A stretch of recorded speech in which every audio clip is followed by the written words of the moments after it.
Yeah, Chuck, let me get off the phone. You're on the wrong phone. I Chuck, quit calling me on this phone, Chuck.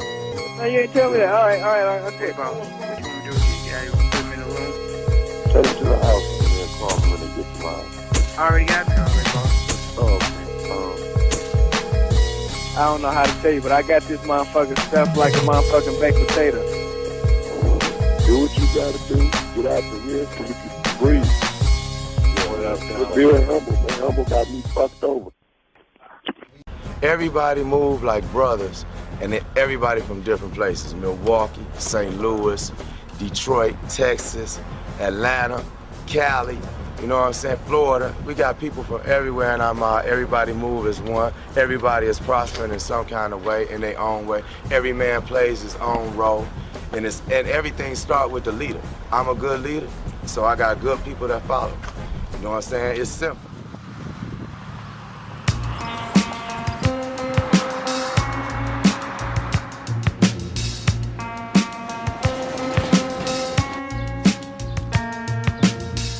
The Black Mafia family was an ambition 20 years in the making, arising from the hard streets of Detroit. Meech and Terry got into the drug game for one simple reason. They no longer wanted to be poor.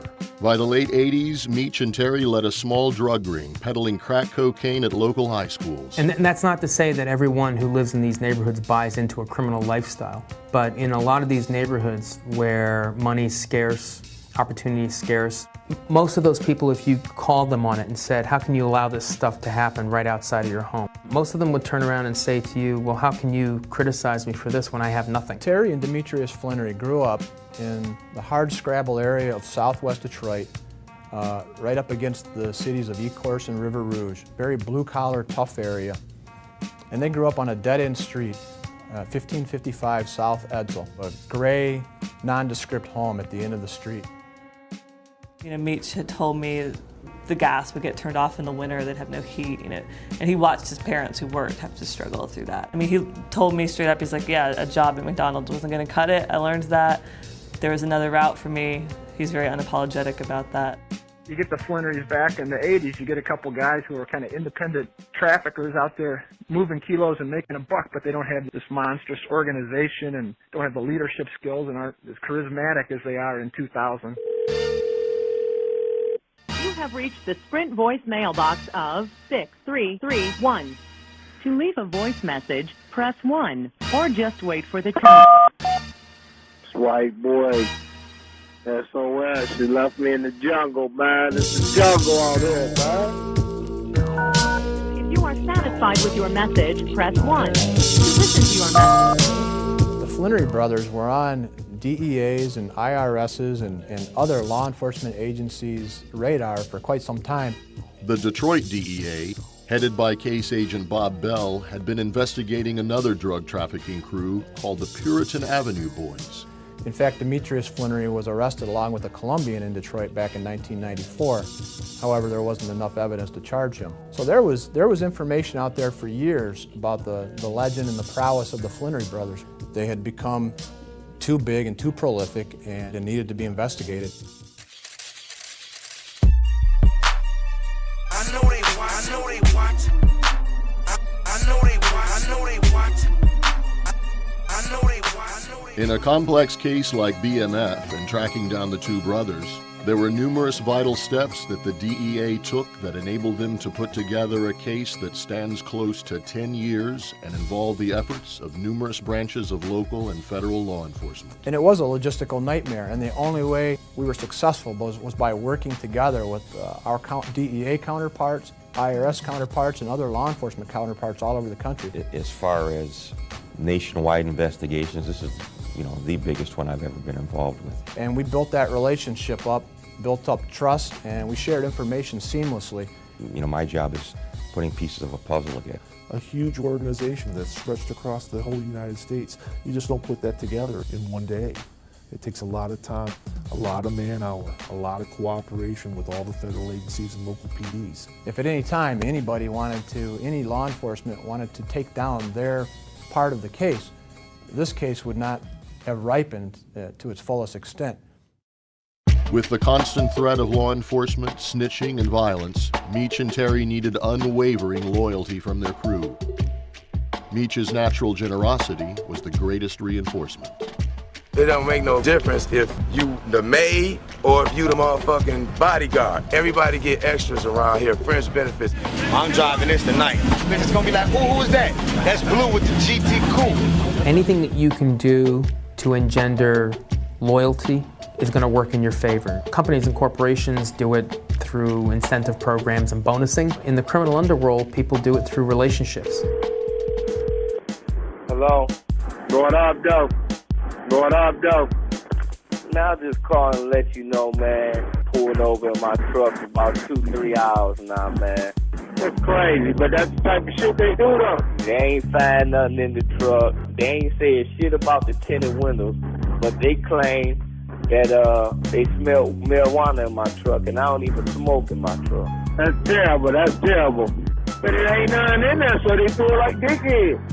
No, what I'm saying is, they didn't smell no weed in there. I do not smoke in that truck at all, B, is what I'm saying, period. They just want to listen. They just probably want to be all on it, because the truck new and the car old, all that shit look new for a young nigga. And probably ain't none of that shit in their name. That's why they do all that shit. Yeah, they talking crazy, ain't they? They talking crazy. I'll rap with you in a minute. If you got a robbing-ass boss, then you're going to be a robbing-ass crew.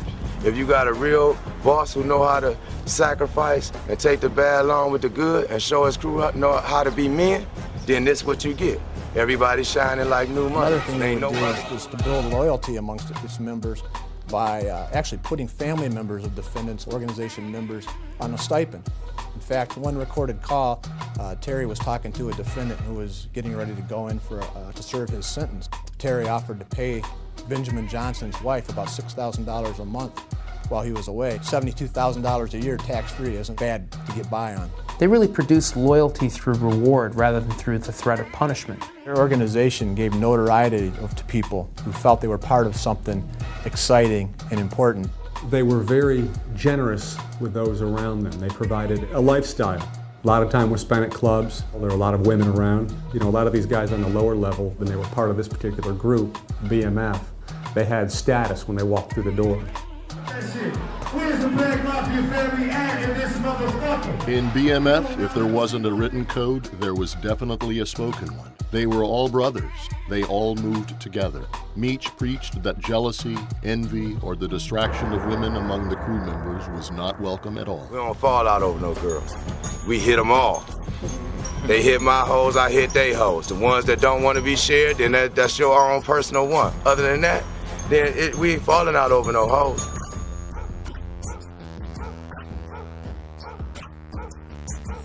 From the onset, Meech and Terry proved to be resourceful business partners capable of capitalizing on every opportunity.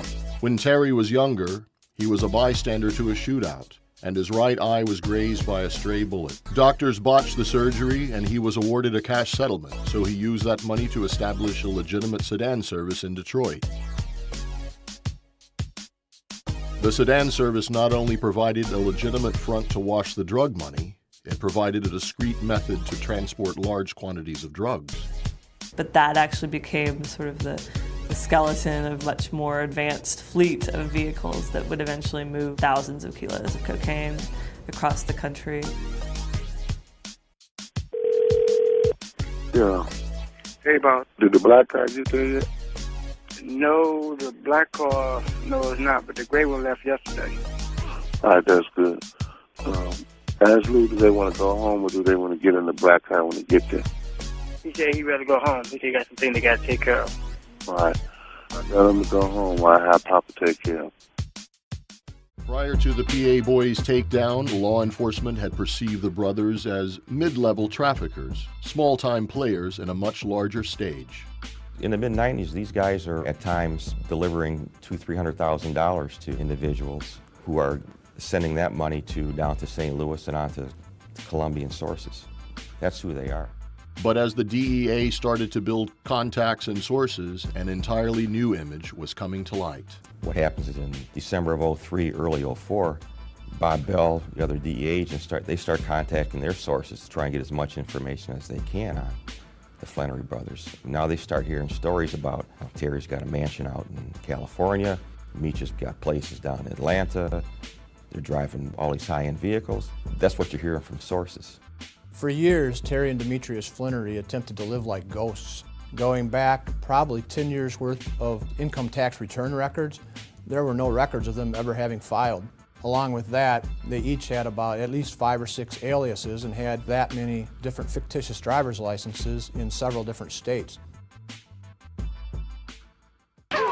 From the mid-90s to early 2000, Meech and Terry went from a $1 million a year business to a $1 million a week business. The only way to achieve that kind of growth in the drug trade is to increase the supply of your product, and that usually means cutting out middlemen and getting closer to the source. And you look at the industry with the drugs and how the movement of drugs come here in the States, the American blacks don't really control that trade. Demetrius Flannery went out to California. He just went out there looking for sources.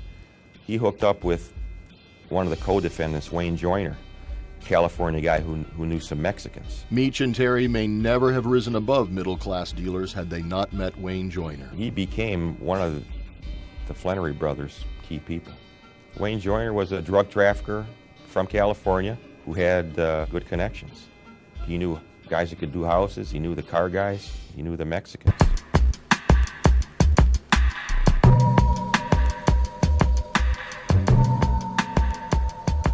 The Colombians are the world's major producers of cocaine and were back in the 80s and 90s.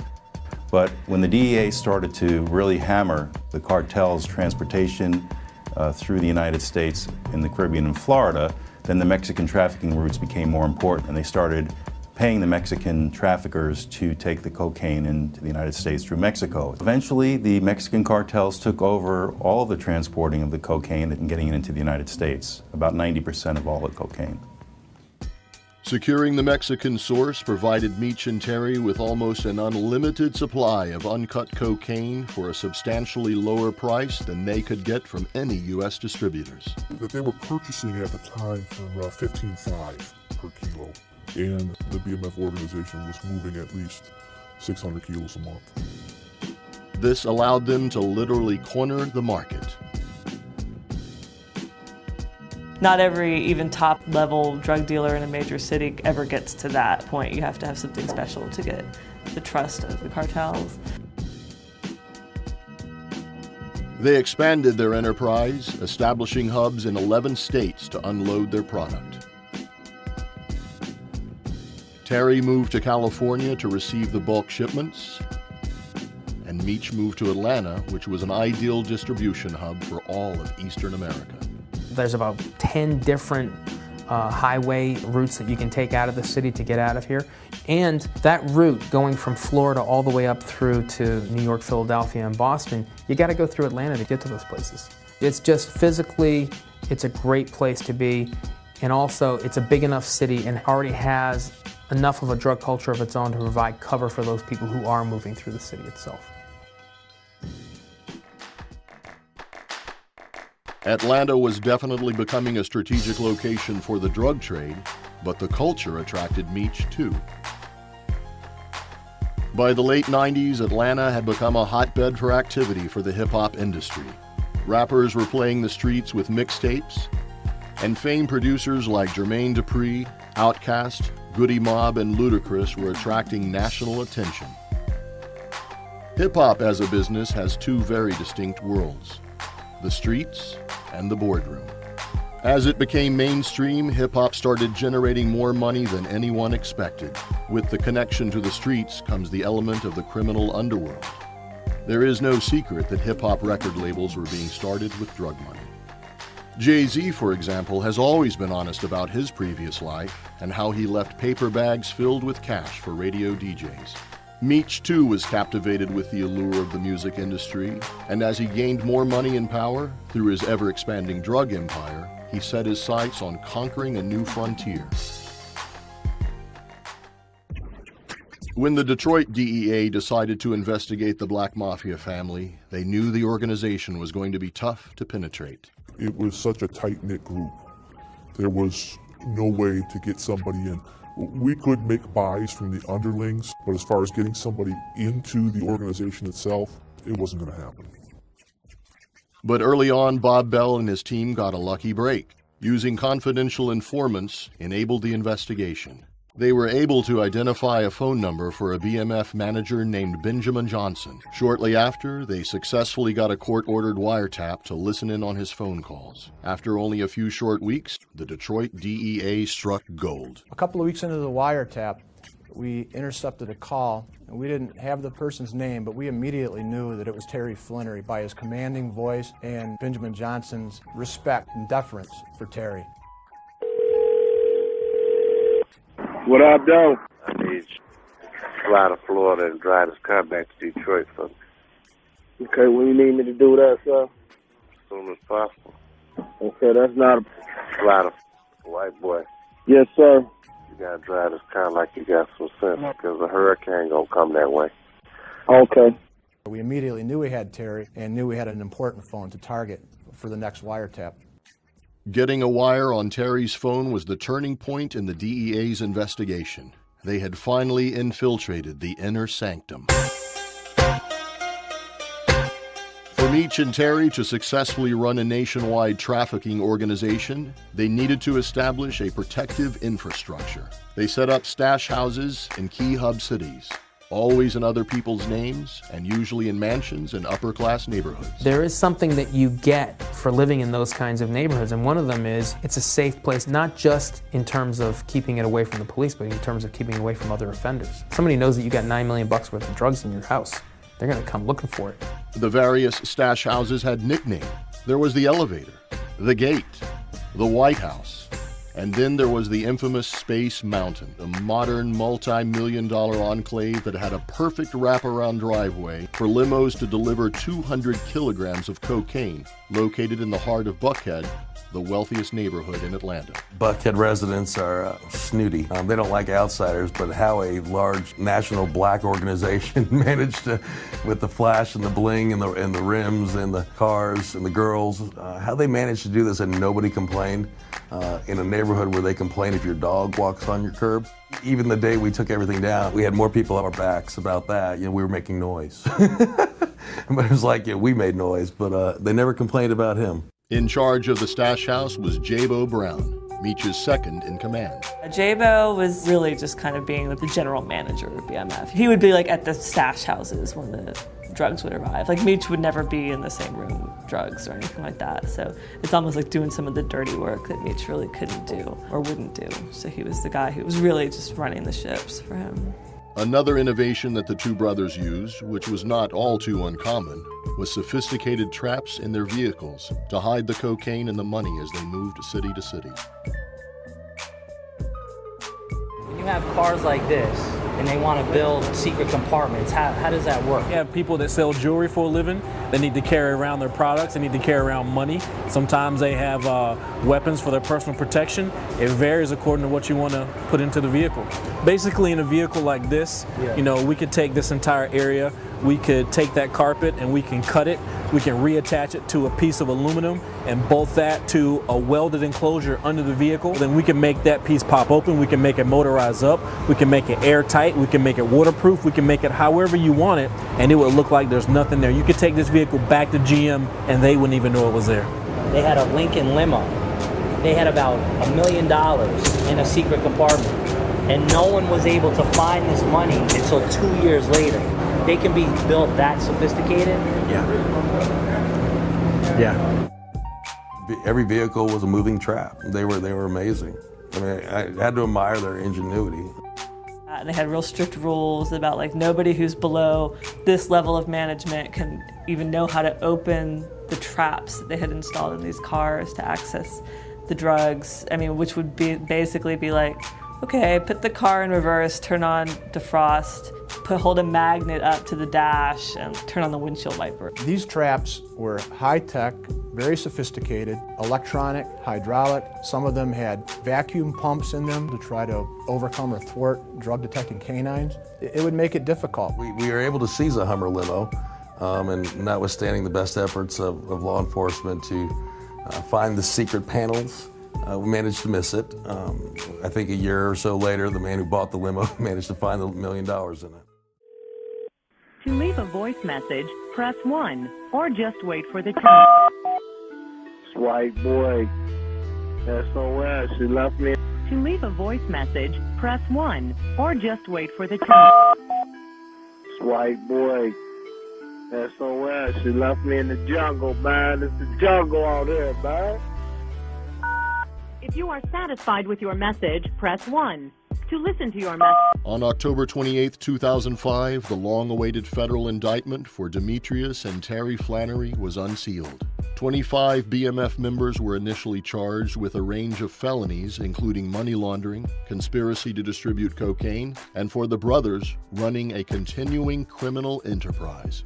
We had overwhelming information and evidence, and it just kept growing exponentially. In fact, the problem for us really became not was there enough evidence, but it became keeping the evidence organized, trying to determine what evidence to use and what not to use. We had so much.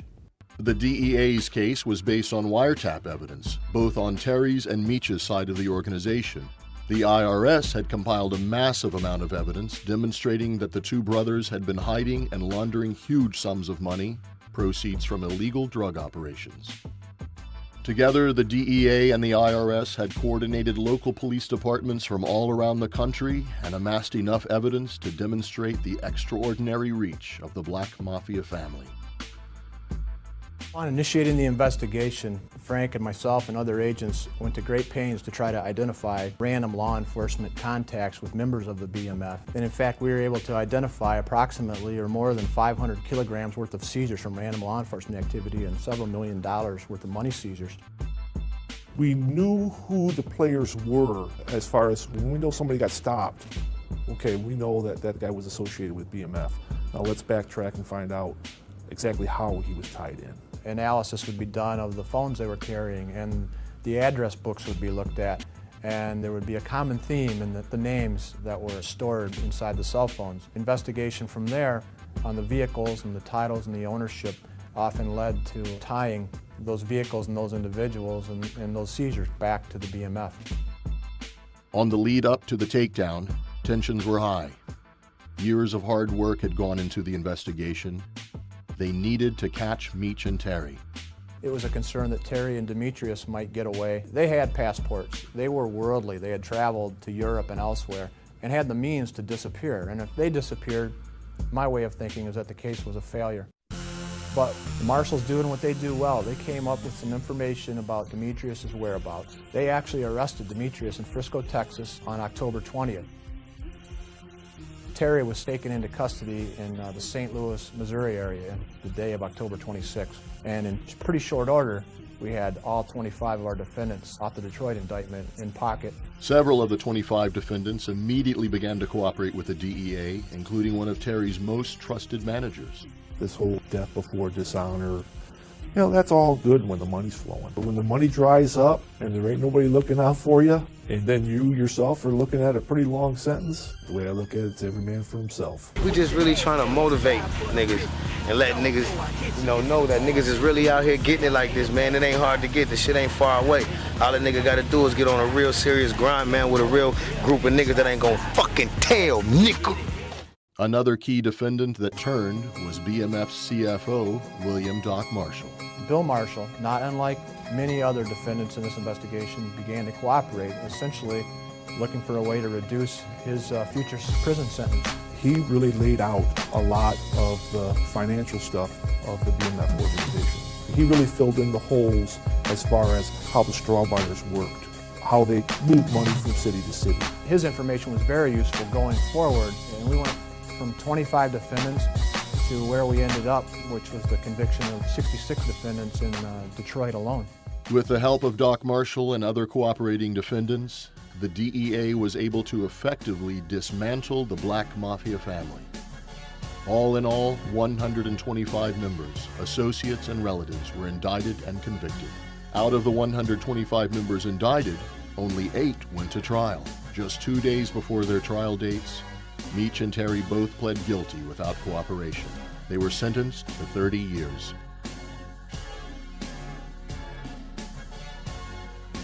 Both Demetrius and Terry Flannery and almost all the rest of the members of the organization realized that the evidence was absolutely overwhelming. So pleading out to 30 years, I suppose, seemed a little bit better than life.